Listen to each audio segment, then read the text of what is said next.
He used the word cancer. He said most likely lung cancer, but he wasn't sure. I kept getting sick. I kept having a cough, a lot of like mucus buildup, just not great, not feeling great. And then everything had gone away except for the cough. The cough remained. And I went to the doctor and I said, hey, I still have this cough. It's been probably a month and a half and it's not going away. So they gave me a cough suppressant and it worked. And I didn't have the cough anymore. In October, I started to get a little pain in my neck. And I thought I had slept on it wrong. I thought I had worked out wrong. I thought I had done something.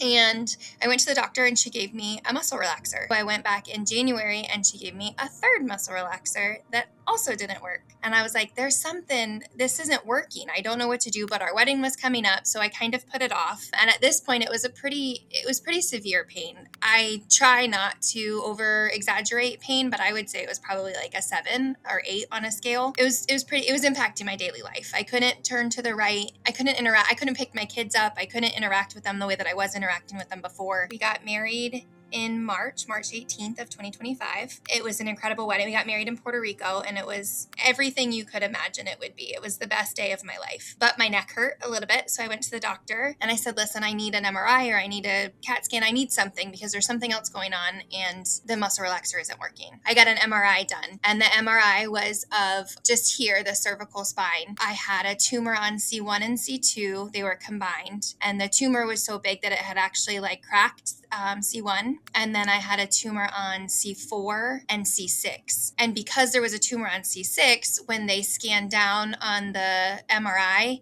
they saw the top of my lung. So immediately after that, they said, hey, we actually can't let you leave yet. We're going to send something over to the doctor, but I think we're going to do a CAT scan and take some more pictures. So of course I was like, what do you mean? This was supposed to just be a muscle. Like, what do you mean?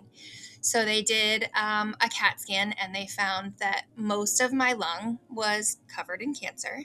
It was 10.8 centimeters, so pretty big. And then when they went down, they also saw, they just by happenstance, they saw that it had also metastasized to my hip. So from there, we started calling everybody that we knew to try to get somebody to help us because I don't know what I'm doing. And he had a contact with a surgeon and the surgeon knew an oncologist. So the oncologist got us in that Friday. To be completely honest, I don't remember a lot of what he said. My husband was there, so he caught most of it. And when we left, it was one of those like, so now what? What do I do? What just happened? He used the word cancer. He said most likely lung cancer, but he wasn't sure. My dad died from lung cancer when I was 18. He had 6 weeks start to finish from his prognosis because it had already traveled to his brain, it had traveled to his liver, it was everywhere. So he didn't do anything, any testing, any scans, anything. It was just, okay, that is what it is. And he had 6 weeks and then he passed. They assumed because he was a smoker that that's what had caused it. But now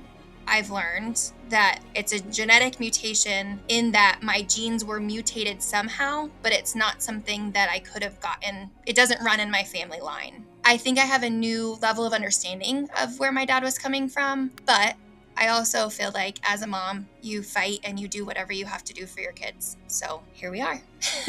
I felt like I kind of was outside of my body and it felt like I was just watching it happen to somebody else. It didn't feel like this was my life. This wasn't my story because I was just so happy. I had just gotten married. Like this isn't me. And it was one of the only times my husband's cried. And when he started crying, I was like, oh no, this is really bad. And then that's when we were able to get an appointment with Moffitt the following week.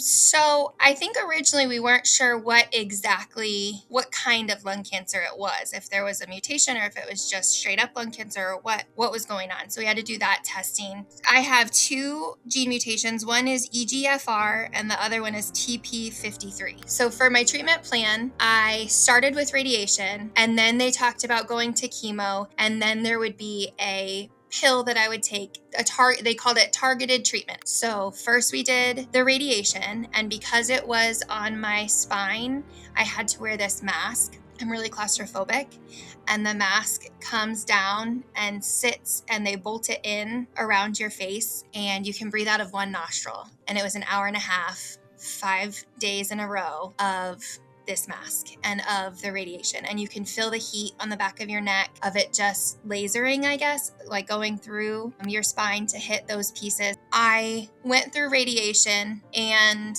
it was the worst experience of my life. And I didn't eat for 5 weeks and my throat was swollen and it burned the inside lining of my throat when I had the radiation because it was to my spine. So everything was burned through and I couldn't eat and I couldn't drink and everything was painful. And then I had 4 rounds of chemotherapy after that, once every 6 weeks.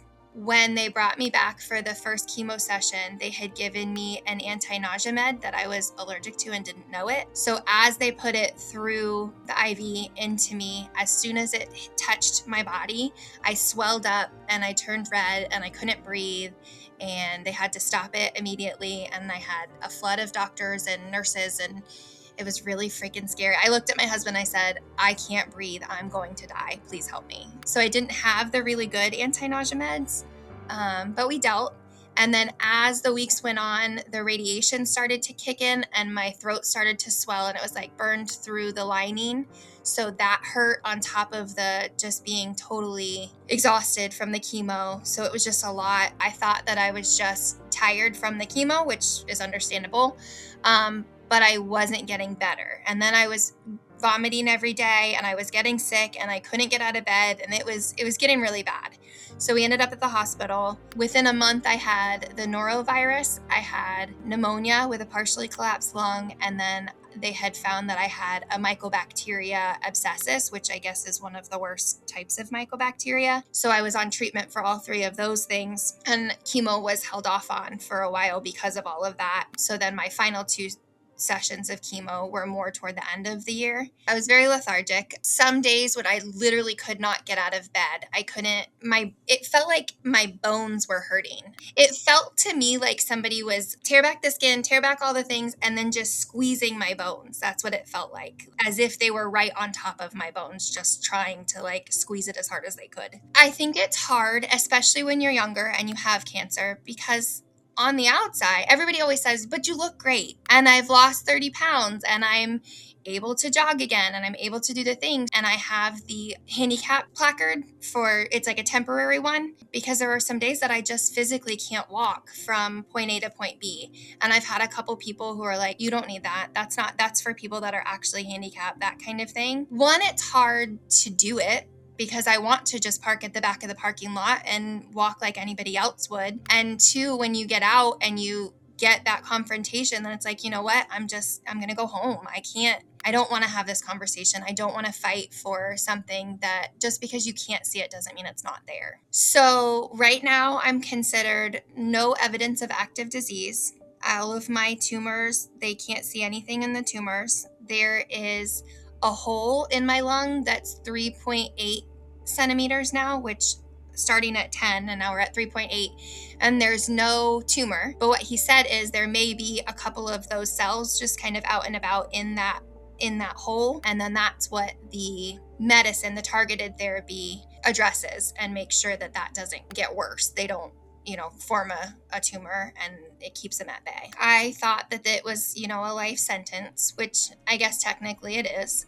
But now that I've had time to process it, I look at it more as like a chronic illness. It's something that I address every day. It's something that I make sure I take every day. But as long as I'm taking it, I'm okay. As long as it's working, obviously. And it has been. It's been great. All of my tumors are gone. I mean, obviously, it's successful. So I am trying my best to focus on the positive, and the positive is it's working. I get to be here for my girls. I just want to be here for my girls. I want to see them graduate. I want to see them get married. I want to see them have families. That is the goal.